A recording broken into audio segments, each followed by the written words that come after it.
This is the Q1 2026 break-in recap. We are already in April. The months go by pretty fast. Let's go into it. But before that, I have a special announcement. This channel is now 1 year old. It's been 1 year of me being on YouTube, trying to figure it out, trying to give you guys some entertaining breakdance videos and content. And to celebrate, we now have channel memberships. So if you want to support me, support the boy, support the stream, support the dream, then go ahead. If not, thank you so much for watching and thank you so much for sticking with me over the past year. It's been really fun. Additionally, to celebrate 1 year of YouTube, I'm actually going to be doing a 30-day streaming challenge. So by the time that you guys see this video, I probably would have been streaming for a couple of days already. Additionally, I've also got a new setup as well. You guys might have noticed that I upgraded my webcam over the past week or so, meaning that you guys are going to be getting more videos faster, harder, better, stronger. Shout out Daft Punk. All right, moving on. First thing I wanted to talk about is we started the year off pretty strong in Canada with Stray Path Anniversary. I really enjoyed watching the footage from this battle, especially the footage of the Montreal squad, Madtrack, Mass, and Promo. Madtrack and Mass are looking very strong. It might be pretty hard to topple them going into the rest of the year. I still think they're probably my top two picks in regards to who I think will win Red Bull Canada and who I think will do really well in the Canadian scene. So they're really carrying hard and doing Canada really proud. So good on them. Additionally, I think Vancouver is looking really strong as well. It looks like Vancouver has a pretty strong new generation scene as well. And it looks like a lot of people are very active in Vancouver in regards to breaking. So that's really nice to see. The big question for me though is, where's Toronto? Yo, Toronto mans? Toronto had a very small crew of people going down. I think Unknown Floor Force pulled up, but other than that, I didn't really see too many other Toronto B-boys and B-girls pulling up. Red Bull seems to be investing a lot into Canada this year, so hopefully everyone is able to take advantage of the opportunity. One last thing, very excited to see the return of Samson. I know a bunch of people have been waiting and been wondering where Samson has been. Well, it looks like he's doing well. Really nice to see him battle his homie or ex-homie, Phil Wizard, and he's looking good. We'll see if he enters anything else. If not, it was nice to see him. Congrats to Stray Path as well, and congrats to Fawcett, the newest member of Stray Path. Shout out white guys for getting put down in the crew. I think Stray Path is probably gonna have a really strong year.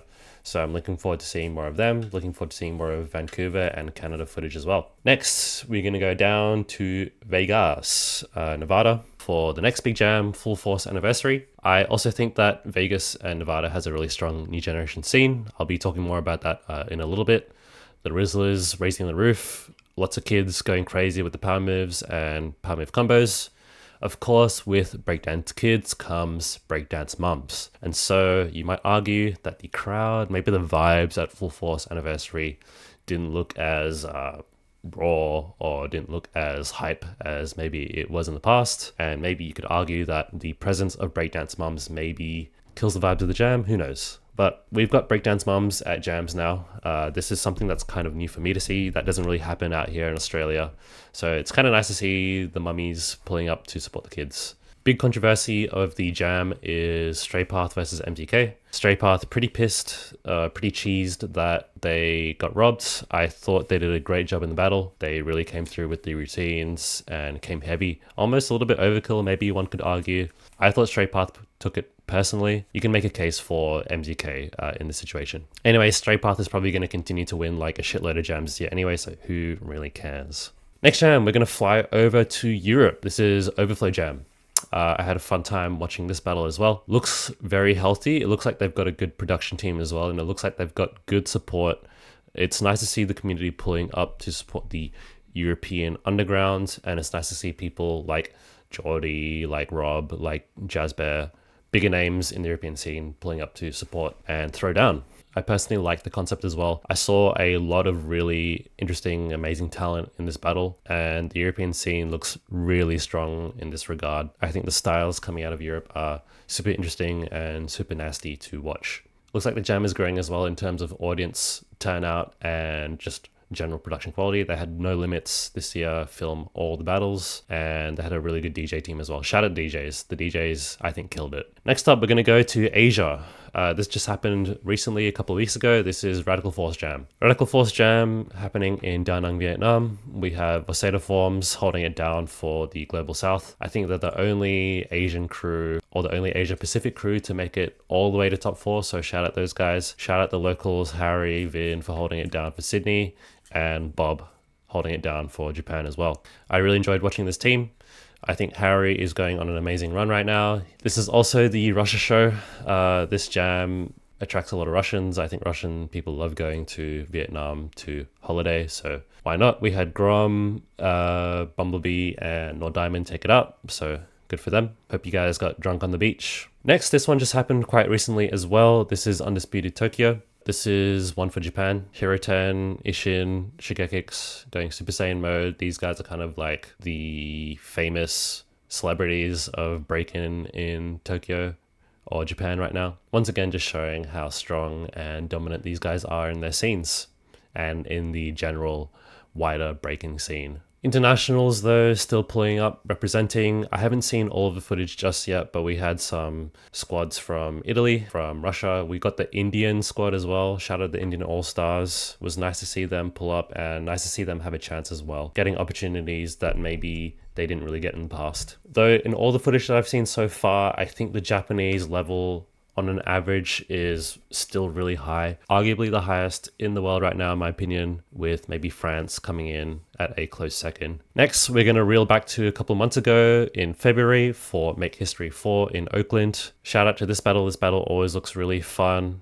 really important jam as well. Really good to support the USA scene and just black breakers worldwide. Super fire battle lineup with the exhibition battles. We had Kima, Black Matter versus Roxy, Buckshot versus Sissy. So I really enjoyed watching these battles. And again, really nice to see just the locals pull up to support a good cause as well. Shout out Oakland, shout out the Bay Area, and shout out Black History Month. Speaking of USA, we had a really funny moment come out of the Nebz callout.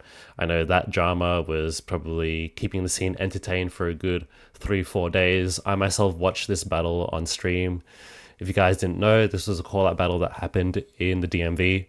Nebz got called out by 2 of the local guys, and they didn't really come extremely correct, and Nebz kind of taught them a good old lesson. Again, just shout out those guys for having the confidence and the guts to call out a judge when they thought they were wrong. And it was just general mayhem and chaos in the end. Good stuff. I hope everyone improves after seeing this call out. I hope everyone keeps on training, and hopefully we can all make it out of prelim prison very soon. All right, to cap things off here, finally, we have the first batch of Red Bull BC1 2026 wildcards. Coming out of Spain, we've got Lola. Lola had a really good run last year and was probably looking like the front runner to win it all in Spain this year, so she did. So good on her. We had Grazy as well, winning the B-boy category.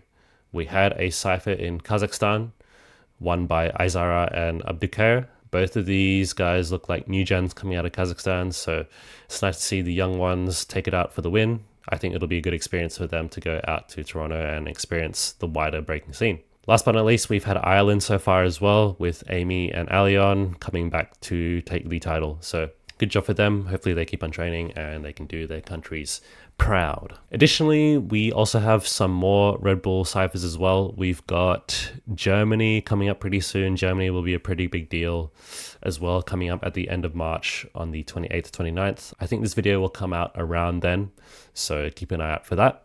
We've also got tours locked in finally for the United States and Canada. So Red Bull really supporting the North American scene. I think we're going to be seeing a lot of talent coming out of Canada as well. I think Canada will do a really good job of using this opportunity to level up and really grow the scene. Might even do some watch parties. If they do decide to do live streams of any of the Red Bull ciphers, my ass is going to be there. We're going to do a watch party. It's going to be crazy. Last but not least, all eyes on NA. So I think this is going to be a huge deal for them, and hopefully we'll see the results of all of this soon. Right, to finish off this Q1 recap, we have the content corner, just some videos and some pieces of content that I enjoyed watching so far this year. We had the B-Girl Jazzy documentary come out. It was a little mini doc talking about Jazzy's experience at Red Bull Tokyo and being the first Turkish breaker to make it on the world stage. I thought that was a good watch, really high production quality. Came out pretty recently, maybe last month, so give that one a watch if you haven't already. We've also got a new Rockstrite vlog as well, talking about his experience in a cypher battle in Switzerland, which is where he resides now, if I'm not mistaken. That was also a good watch. I'm hoping to see more Rockstrite vlogs this year. Really been enjoying them. Rockstrite is a really good filmmaker, so hopefully he decides to post. If not, at least we got our one video of the year. We've also got the Elite Breaking League video series. Speaking of Vegas, like I said, it looks like Vegas is really going all in on the kids, going all in on the new gen, especially with this invitational league. Again, the kids are looking really strong. I personally think that the strongest new generation of kids, the strongest batch of kids is coming out of Vegas. So again, in 5-10 years, we'll see if I'm correct and we'll see if Vegas is dominating. That is all from me. Thank you guys so much for supporting the channel so far. I am going to be more active in the scene. I will be trying to pull up to local jams here in Australia, so look forward to some potential footage as well. Other than that, let me know what you guys think I missed out on and let me know what I should check out next. Also, let me know what you guys are looking forward to for the next 3 months. We'll see. Only time will tell. Peace.